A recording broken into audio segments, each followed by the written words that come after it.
Welcome back to third episode of Narasimha Parvatha trekking. അങ്ങനെ നമ്മൾ നടന്ന് കാട്ടിക്കേറി കുറ്റാക്കൂരിട്ട് കാട്. അത് ഞാൻ വെറുതെ ഒരു പ്രാസം ഒപ്പിക്കാൻ വേണ്ടി പറഞ്ഞതാണ്. പക്ഷേ സ്റ്റിൽ വെളിച്ചമൊക്കെ ഉണ്ട്. ഈ മരം കണ്ടില്ല, നല്ല ഭംഗിയുണ്ടല്ലോ, കുറേ പ്രായം കാണും. വഴിയിലായിട്ട് ചിലയിടത്തൊക്കെ ഇങ്ങനെ മരം വീണ് കിടപ്പുണ്ട്. അതൊക്കെ ക്രോസ് ചെയ്ത് വേണം നമുക്ക് പോകാനായിട്ട്. ഇതേ വീണ്ടും ഒരു മരം ക്രോസിംഗ് ആയിട്ട് വന്ന് കിടപ്പുണ്ട്. ഇനി എൻ്റെ മണ്ടയ്ക്ക് വലിഞ്ഞു കയറണം.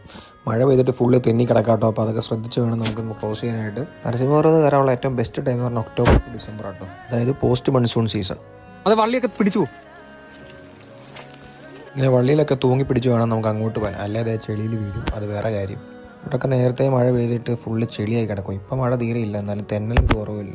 അവിടെ കുറച്ച് തെന്നൽ കൂടുതൽ നമ്മുടെ ഗൈഡാണ് എല്ലാവരെയും കൈ പിടിച്ചെത്തിക്കൊണ്ടിരിക്കുകയാണ്. ഇതാണ് നമ്മളിവിടെ ജോയിൻ ചെയ്ത 7 അംഗ തമിഴ് സംഘം ഫ്രം ചെന്നൈ. അവർ ഏതോ ഒരു IT കമ്പനിലാണ് വർക്ക് ചെയ്യുന്നത്, പേര് പറഞ്ഞായിരുന്നു പക്ഷെ മറന്നുപോയി. അപ്പോൾ ഏകദേശം ആദ്യത്തെ 1 കിലോമീറ്റർ ട്രക്ക് നമ്മൾ കംപ്ലീറ്റ് ചെയ്തു. അത് വളരെ സിമ്പിളായിരുന്നു കമ്പാരിറ്റീവ്ലി. ഇനി മുമ്പോട്ട് എന്താ നമുക്ക് നോക്കാം. ബൈ.